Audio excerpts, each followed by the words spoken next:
স্বাগত দীপ্ত সংবাদে আপনাদের সাথে আছি আমি আনোয়ারুল আলম। শুরুতেই জানাবো সংবাদ শিরোনাম। তীব্র হচ্ছে জ্বালানি তেলের সংকট, দীর্ঘ অপেক্ষায়ও মিলছে না কাঙ্ক্ষিত পেট্রোল, অকটেন ও ডিজেল। মধ্যপ্রাচ্যে যুদ্ধের কারণে প্রতি ব্যারেল তেলের দাম বেড়ে $116, নানা দেশের পুঁজিবাজারে ধস। 40 বছর পর জঙ্গল সলিমপুরের নিয়ন্ত্রণ নিল প্রশাসন, টানা 7 ঘন্টার যৌথ অভিযানে গ্রেফতার 15। সরবরাহ থাকলেও সুবিধা পাচ্ছেন না ক্রেতারা, পাইকারি থেকে খুচরা বাজারে দামের পার্থক্য অনেক।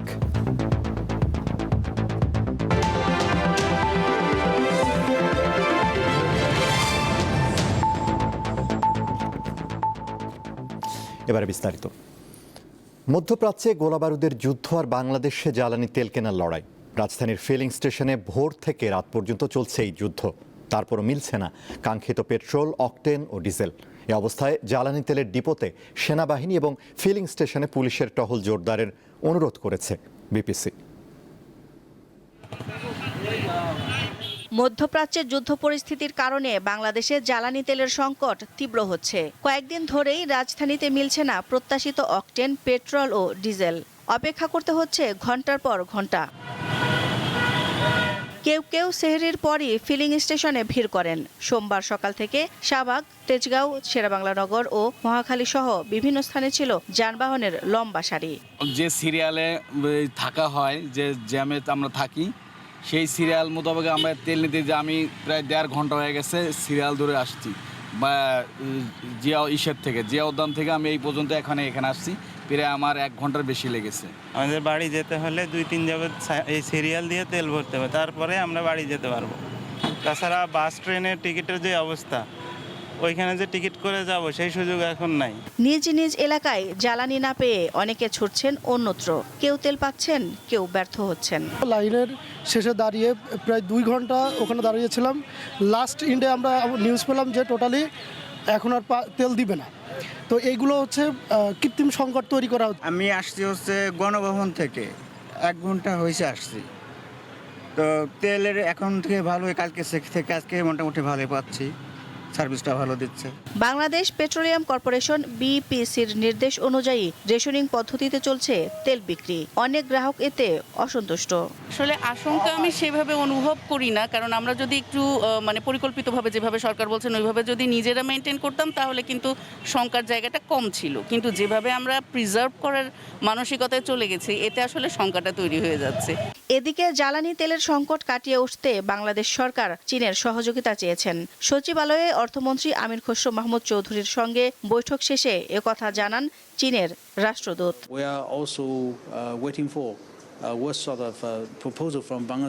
জ্বালানি তেলের সংকট মোকাবিলায় রবিবার ভারতের সহায়তা চেয়েছেন বাংলাদেশের অর্থমন্ত্রী। দিলশাদ আলী, দীপ্ত সংবাদ, ঢাকা।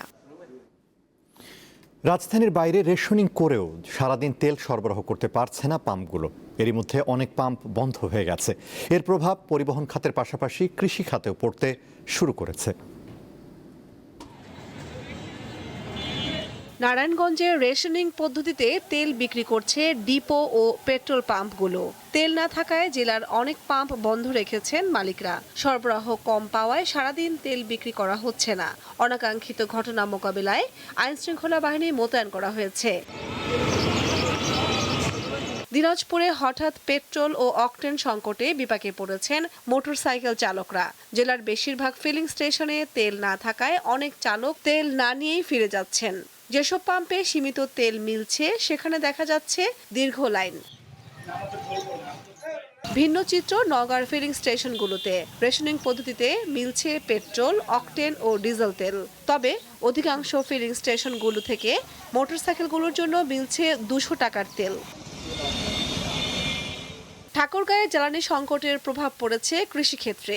বোরো আবাদ সহ অন্যান্য ফসলের সেচ দিতে হিমশিম খাচ্ছেন কৃষকরা। চাহিদা অনুযায়ী ডিজেল পাচ্ছেন না তারা। তবে এসব অভিযোগ অস্বীকার করেছে জেলা কৃষি বিভাগ। তো আমরা এখনো এটিকে সংকট বলছি না, আর তেলের পর্যাপ্ত মজুত রয়েছে। টোটাল যদি আমরা আবাদি জমির কথা বলি, 1,46,000 হেক্টর জমিতে সেচ বর্তমান চলমান রয়েছে। তার মধ্যে 86,000 হেক্টর জমিতে আমাদের বিদ্যুৎ চালিত যন্ত্রের মাধ্যমে সেচ হয়, আর আমাদের ডিজেল চালিত যন্ত্রের মাধ্যমে সেচ হয় 60,000 হেক্টর জমিতে। দ্রুত জ্বালানি সরবরাহ স্বাভাবিক না হলে পরিবহন খাতের পাশাপাশি কৃষি ক্ষেত্রেও এর নেতিবাচক প্রভাব পড়তে পারে বলে আশঙ্কা করছেন সংশ্লিষ্টরা। কামরুন নাহার, দীপ্ত, বার্তাকক্ষ। মধ্যপ্রাচ্যে যুদ্ধের কারণে অস্থির হয়ে উঠেছে বৈশ্বিক জ্বালানি তেলের বাজার। সোমবার এশিয়ার বাজারে প্রতি ব্যারেল অপরিশোধিত তেলের দাম দাঁড়িয়েছে $116। এর প্রভাবে জাপান, হংকং, অস্ট্রেলিয়া সহ বিভিন্ন দেশের পুঁজি বাজারে ধস নেমেছে।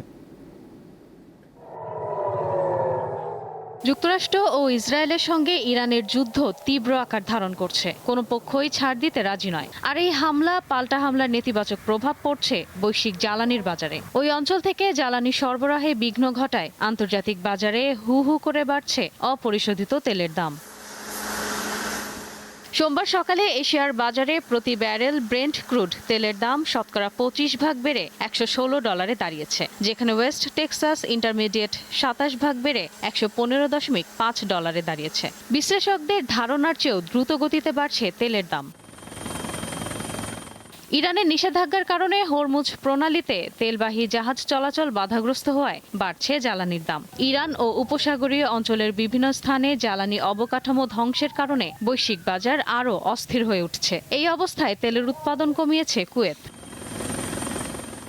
বিশ্লেষকদের মতে হরমুজ প্রণালীর নিষেধাজ্ঞা মার্চের শেষ পর্যন্ত চলতে থাকলে তেলের দাম ব্যারেল প্রতি $150 ছাড়িয়ে যেতে পারে, যা বিশ্ববাজারে নতুন রেকর্ড গড়বে। 2022 সালে রাশিয়া ইউক্রেন যুদ্ধ শুরুর পর অপরিশোধিত জ্বালানি তেলের দাম প্রতি ব্যারেল $100 পর্যন্ত পৌঁছেছিল। মধ্যপ্রাচ্য থেকে জ্বালানি সরবরাহে বড় ধরনের বিঘ্ন ঘটলে তার প্রভাব পড়বে সারা বিশ্বের ভোক্তা ও ব্যবসা প্রতিষ্ঠানের ওপর। আন্তর্জাতিক মুদ্রা তহবিল বলছে, তেলের দাম শতকরা 10% বৃদ্ধির বিপরীতে সামগ্রিক মূল্যস্ফীতি বাড়বে 0.4%। দাম বাড়বে গুরুত্বপূর্ণ কাঁচামালের, কমবে বৈশ্বিক অর্থনৈতিক প্রবৃদ্ধিও। এদিকে তেলের দামের ঊর্ধ্বগতির সাথে এশিয়া প্রশান্ত মহাসাগরীয় অঞ্চলের শেয়ার বাজারে সূচকের বড় ধরনের পতন হয়েছে।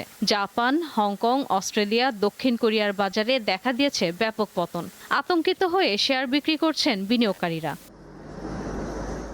ইশরাত ছুমা, দীপ্ত, বার্তাকক্ষ। এদিকে ইরানের নতুন সর্বোচ্চ নেতা হিসেবে আয়াতুল্লাহ আলী খামেনির ছেলে মোজতবা খামেনির নিয়োগকে তেহরানের অভ্যন্তরীণ বিষয় হিসেবে আখ্যা দিয়ে সমর্থন জানিয়েছে চীন। চলমান যুদ্ধ বন্ধে মধ্যস্থতার লক্ষ্যে সৌদি আরব সফরকালে চীনের মধ্যপ্রাচ্য বিষয়ক বিশেষ দূত ঝাই জুন একথা জানান। ইরানের নতুন নেতার প্রতি সমর্থন জানিয়েছে রাশিয়াও। এদিকে যুদ্ধের 10ম দিন সোমবার মধ্যপ্রাচ্য জুড়ে হামলা শুরু করেছে ইরান। এদিন নতুন সর্বোচ্চ নেতা মোজতবা খামেনির নির্দেশে ইসরায়েলের দিকে প্রথম ক্ষেপণাস্ত্র নিক্ষেপ করে ইরানের সামরিক বাহিনী। এছাড়া বাহরাইনের প্রধান তেল শোধনাগারে ড্রোন হামলা চালায় ইরানের বিপ্লবী বাহিনী IRGC। হামলা হয়েছে ইরাকে অবস্থিত দুটি মার্কিন স্থাপনাতেও। অপরদিকে ইরানের উচ্চপদস্থ কর্মকর্তা সহ বিভিন্ন লক্ষ্যবস্তুতে নতুন করে বিমান হামলা শুরু করেছে ইসরায়েল।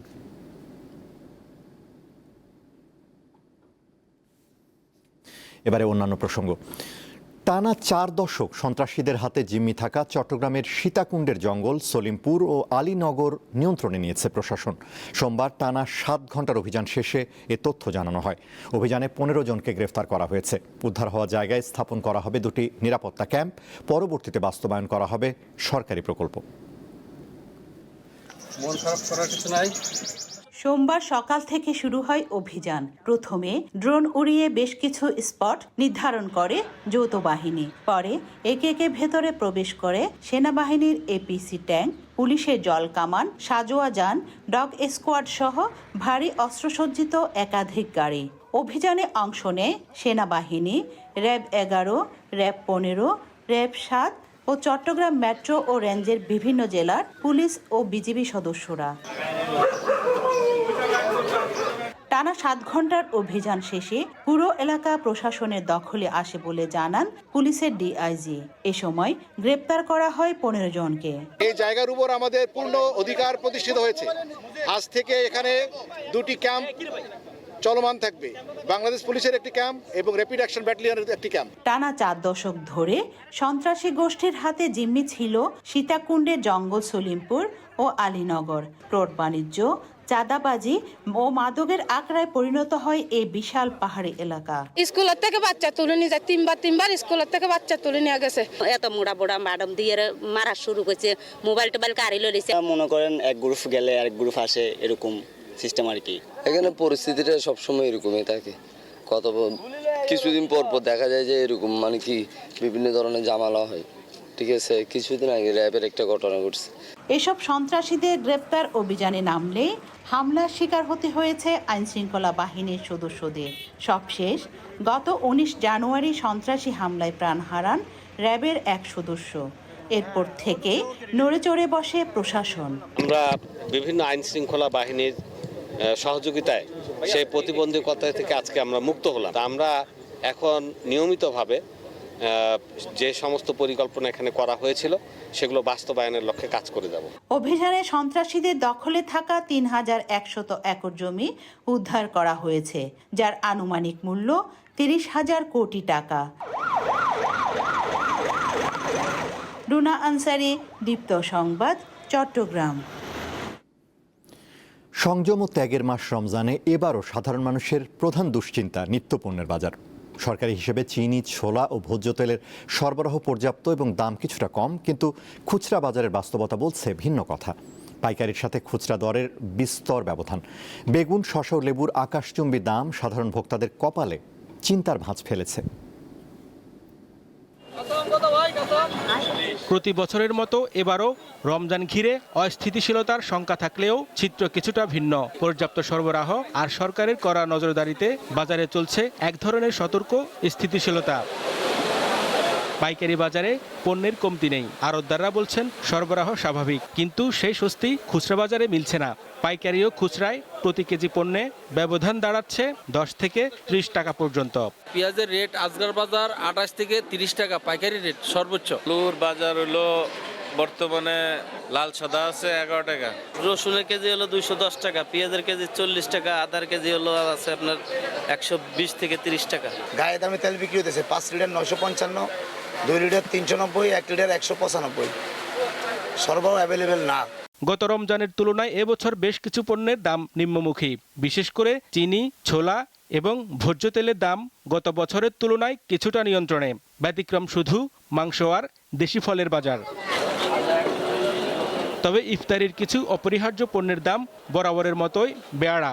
80 থেকে 100 টাকার নিচে মিলছে না ভালো মানের বেগুন, আর এক হালি লেবুর দাম ক্ষেত্র বিশেষে 100 টাকা ছাড়িয়ে যাচ্ছে। খেজুরের বাজারেও কিছুটা অস্থিরতা লক্ষ্য করা গেছে। শুল্ক কমানোর সুফল খুচরা বাজারে খুব একটা পৌঁছায়নি। লেবু, শসা এগুলোর দাম খুব ঊর্ধ্বমুখী। বেগুনেরও দাম কমছে, 160 জন্য আছে 100-120। তারপর শসা ছিল 100-120, এখন চলে এসে 60-70-80।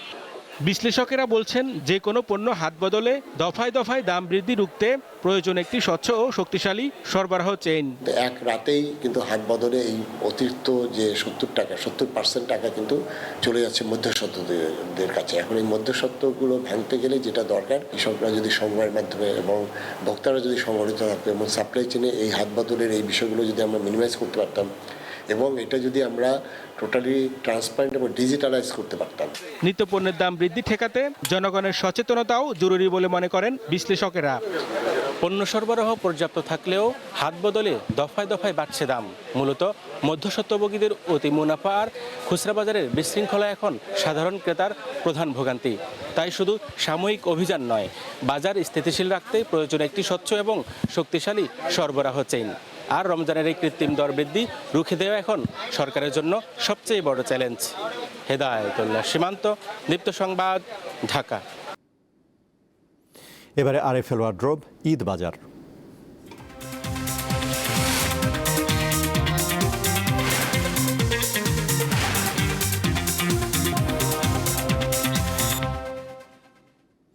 ঈদ সামনে রেখে জমে উঠেছে নারায়ণগঞ্জের দেওভোগের পাইকারি পোশাকের বাজার।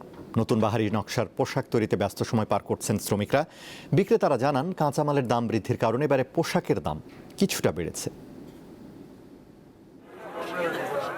নারায়ণগঞ্জের দেওভোগ দেশের অন্যতম বৃহৎ ও সাশ্রয়ী তৈরি পোশাকের পাইকারি বাজার। ঈদে প্রায় 100 কোটি টাকার কেনাবেচা হয় এই হাটে। শিশু, নারী ও পুরুষের জন্য কম দামে মানসম্মত পোশাক পেতে দেশের বিভিন্ন প্রান্ত থেকে পাইকাররা ভিড় করেন দেওভোগের এই হাটে। এই বছর আপনার মালের কালেকশন যেহেতু শীতের মৌসুম থেকে আমাদের বেচা কিনা শুরু হয়েছে, ফেন্সি মাল, জর্জেট মালের খুব চাহিদা ছিল এবং এখন সুতি মালের খুব আছে। সুতি মালের বেচা কিনা ভালো আলহামদুলিল্লাহ। এই মালগুলো চলতেছে করাচি, ফার্সি, তারপরে চায়না মাল চলতেছে, তো বেচে কিনি তুলনামূলক আলহামদুলিল্লাহ ভালো। ফেন্সি আছে, তারপর আপনার সুতি মালটা ভালো চলতেছে।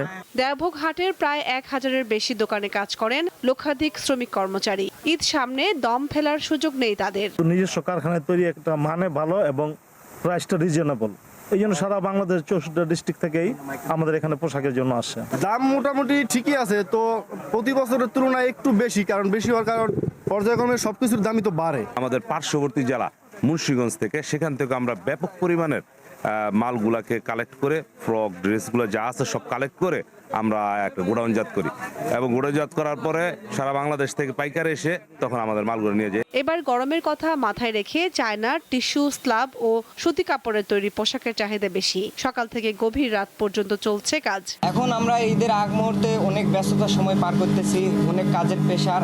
আশা করতেছি ঈদের আগেই সঠিক সময়ে ক্রেতাদের কাছে আমরা পোশাক পৌঁছে দিতে পারবো। প্রচুর পরিমাণ চাপ, কাজের প্রেশার অনেক, নতুন নতুন ডিজাইনের মাল হইতেছে। ব্যবসায়ীরা জানান গত বছরের তুলনায় এবারের বেচাকেনা খুবই ভালো। ঈদে 150 থেকে 200 কোটি টাকার উপরে বিক্রির আশা তাদের। ইদানিং ডলারের দাম বৃদ্ধির কারণে আমাদের মাল এবং মালের যেই মেটেরিয়ালসগুলো কিনতে হয় সম্পূর্ণ চায়নার, এগুলো ডলারের উপরে ভিত্তি করে, যার ফলে অনেক কিছু বেশি হওয়াতে আমরা ওরকমভাবে প্রোডাকশন মাল, আর দেশের পরিস্থিতির কারণে আমরা ওরকম প্রোডাকশন করি না। আমাদের যদি সরকার একটা ব্যাংকিং সুবিধা দেয়, আমরা আরও কিছু করে দেখাতে পারবো। ছেলেদের শার্ট, প্যান্ট, টি শার্ট, শিশুদের পোশাক ও নারীদের 3 পিস সহ সব ধরনের পোশাকের মান ভালো হওয়ায় সারা দেশের পাইকারদের কাছে এই হাটটি বেশ জনপ্রিয়। কামরুন নাহার, দীপ্ত, বার্তাকক্ষ। বিএনপি সরকারি নির্বাচনী প্রতিশ্রুতি বাস্তবায়নের লক্ষ্যে আগামীকাল শুরু হচ্ছে ফ্যামিলি কার্ড বিতরণ কার্যক্রম। সকাল 10টায় প্রধানমন্ত্রী তারেক রহমান এই কর্মসূচির উদ্বোধন করবেন। ঈদের আগেই 13 জেলার 37,567টি পরিবারের কাছে এই ভাতা পৌঁছে যাবে বলে জানিয়েছেন অর্থমন্ত্রী আমির খসরু মাহমুদ চৌধুরী। হতদরিদ্র, দরিদ্র ও নিম্নবিত্ত পরিবারগুলোকে সামাজিক সুরক্ষার আওতায় আনতে বিশেষ উদ্যোগ নিয়েছে সরকার। মঙ্গলবার সকালে রাজধানীর করাইল বস্তি সংলগ্ন টিএনডি খেলার মাঠে প্রধানমন্ত্রীর এই কার্যক্রমের উদ্বোধন ঘিরে সোমবার সমাজ কল্যাণ মন্ত্রণালয়ের এই সংবাদ সম্মেলন। পাইলট প্রকল্পের অংশ হিসেবে প্রাথমিকভাবে 13 জেলার 13 সিটি কর্পোরেশনের 15টি ওয়ার্ডে এই কর্মসূচি বাস্তবায়ন করা হবে। নারী প্রধান পরিবার এবং সর্বোচ্চ 5 সদস্য আছেন এমন পরিবার প্রতি মাসে 2,500 টাকা হারে আর্থিক সহায়তা পাবে। কোনো পরিবারের কোনো সদস্য সরকারি, স্বায়ত্তশাসিত, রাষ্ট্রায়ত্ত প্রতিষ্ঠান হতে বেতন, ভাতা, অনুদান, পেনশন পেয়ে থাকলে, নারী পরিবার প্রধান, এমপিওভুক্ত প্রতিষ্ঠানের শিক্ষক বা কর্মচারী হিসাবে চাকরিরত থাকলে উক্ত পরিবারের ভাতা প্রাপ্তির যোগ্যতা বিবেচিত হবেন না, অর্থাৎ উনি পাবেন না। অর্থমন্ত্রী বলেন, দারিদ্র্য বিমোচনে দেশের ইতিহাসে ফ্যামিলি কার্ডের মতো এত বড় প্রকল্প আর নেওয়া হয়নি। এর মাধ্যমে দেশ পৃষ্ঠপোষকতার সংস্কৃতি থেকে বের হয়ে কল্যাণ রাষ্ট্র হিসেবে গড়ে উঠবে। প্রকল্প চিন্তা করার সময় আমরা এই বাজেট কিভাবে মোকাবেলা করব সেটাও কিন্তু অনেক, এটার উপর প্রচুর কাজ হয়েছে। এটা প্রথম পর্যায়ে অত দরিদ্র থেকে যারা কম দরিদ্র, যারা নিম্ন আয়ের মানুষ, তাদের কাছে যাবে এবং ক্রমান্বয়ে এই সুযোগ বাংলাদেশের প্রত্যেকটি নারী প্রধানের কাছে, ফ্যামিলি প্রধানের কাছে যাবে। প্রধানমন্ত্রীর উদ্বোধনের পরপরই সারা দেশে নির্দিষ্ট পয়েন্টে এই কার্ড বিতরণ কার্যক্রম শুরু হয়ে যাবে। শিউলি শবনম, দীপ্ত সংবাদ, ঢাকা। ভারতে গ্রেফতার হাদি হত্যা মামলার 2 আসামিকে ফিরিয়ে আনার জন্য সরকার কাজ করছে বলে জানিয়েছেন স্বরাষ্ট্রমন্ত্রী সালাউদ্দিন আহমদ। সোমবার কক্সবাজারে জেলা আইন শৃঙ্খলা কমিটির বৈঠক শেষে তিনি একথা জানান।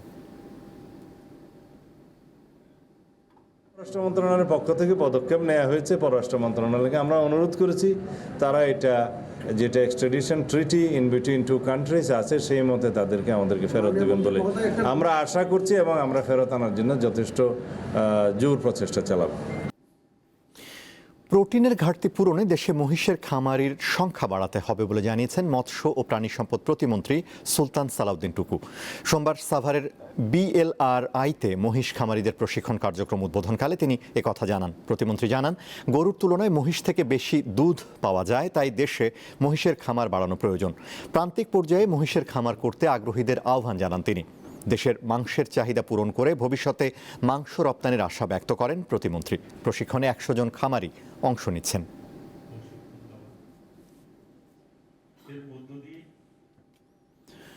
ঢাকা বিশ্ববিদ্যালয়ের সাংবাদিকতা বিভাগের সাবেক শিক্ষক অধ্যাপক সাখাওয়াত আলী খানকে গ্রামের বাড়ি নরসিংদীর শিবপুরে দাফন করা হয়েছে। সোমবার সকালে তার প্রথম জানাজা অনুষ্ঠিত হয় ঢাকা বিশ্ববিদ্যালয়ের কেন্দ্রীয় জামে মসজিদে। পরিবারের পক্ষ থেকে জানানো হয়, অধ্যাপক সাখাওয়াত আলী খান কিছুদিন আগে স্ট্রোক করেন। রবিবার রাতে আবার অসুস্থ হয়ে পড়লে তাকে হাসপাতালে নেওয়া হয়। সেখানে তাকে মৃত ঘোষণা করা হয়। অধ্যাপক সাখাওয়াত আলী খানের বয়স হয়েছিল 85 বছর। দেশে সাংবাদিকতা শিক্ষার অন্যতম এই পথিকৃৎ 2008 সালে ঢাকা বিশ্ববিদ্যালয়ের গণযোগাযোগ ও সাংবাদিকতা বিভাগ থেকে অবসরে যান। অধ্যাপক সাখাওয়াত আলী খান ড্যাফোডিল ইন্টারন্যাশনাল ইউনিভার্সিটির সাংবাদিকতা বিভাগের খণ্ডকালীন উপদেষ্টা এবং University of Liberal Arts Bangladesh ইউল্যাবের সামাজিক বিজ্ঞান অনুষদের ডিনের দায়িত্ব পালন করেন। শিক্ষকতা পেশার আসার আগে তিনি প্রায় 1 দশক বিভিন্ন জাতীয় দৈনিকে সাংবাদিকতা করেছেন। কনজিউমার অ্যাসোসিয়েশন অব বাংলাদেশ ক্যাবের প্রতিষ্ঠাতা সভাপতি তিনি।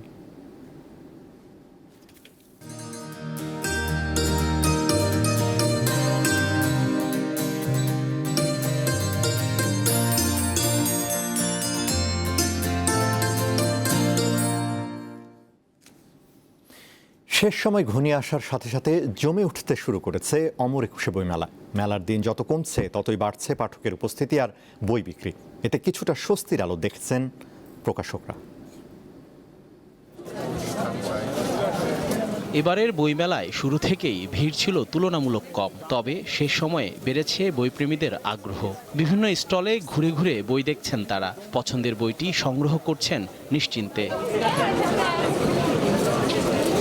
কেউ কিনছেন নতুন প্রকাশিত উপন্যাস, গল্প কিংবা কবিতার বই, আবার কেউ খুঁজছেন অনুবাদ, গবেষণা বা সমসাময়িক নানা বিষয়ের বই। আমি সারা বছরই মোটামুটি বই কিনি, তারপরে বইমেলা আসার কারণ হচ্ছে একটু দেখে টেখে কেনা যায়। সাধারণত দেখা যায় মৌলিক বই এবং কিছু অনুবাদ, আসলে থ্রিলার বইগুলো একটু বেশি কেনা হয় কারণ ওটা পড়তে সহজ হয়। বাচ্চাদের জন্য বই নিয়েছি, বাচ্চাদের রূপকথার গল্প, তারপর ওদের ছোট গল্প।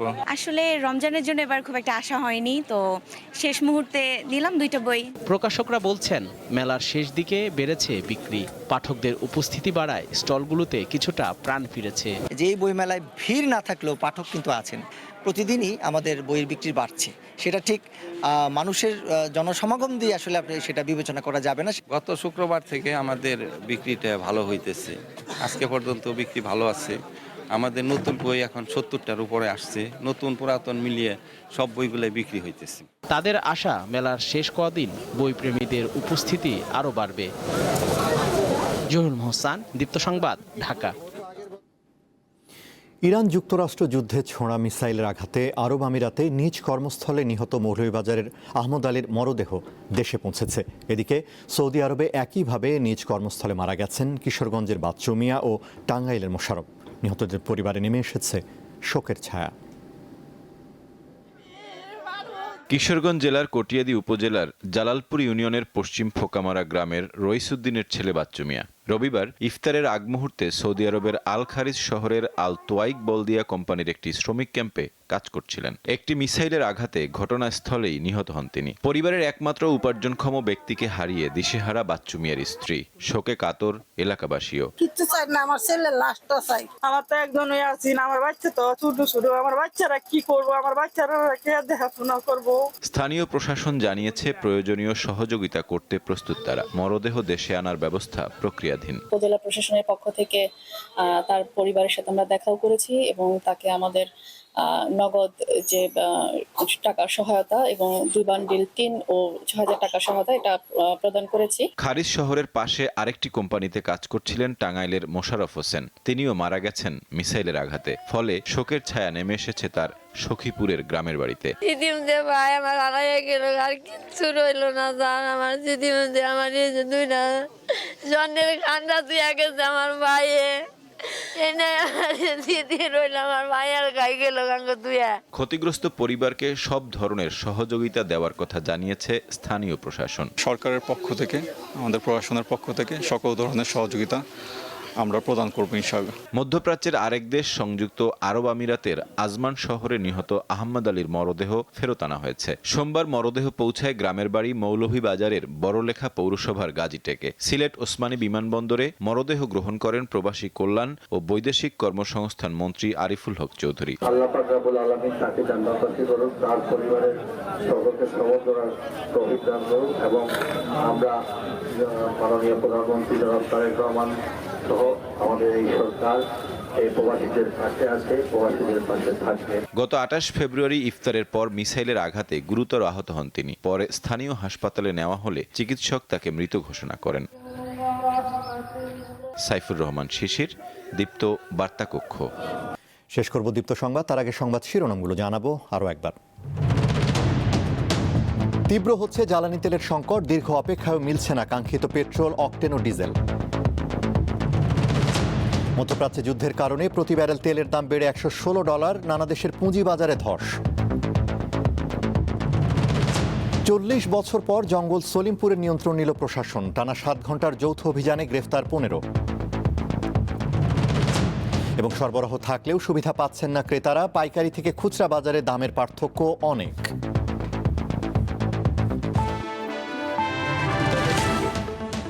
এই ছিল এখনকার মতো। এছাড়া আরও তথ্য বিনোদনের খবর পেতে যুক্ত থাকুন দীপ্তর ডিজিটাল প্ল্যাটফর্মগুলোতে। ধন্যবাদ।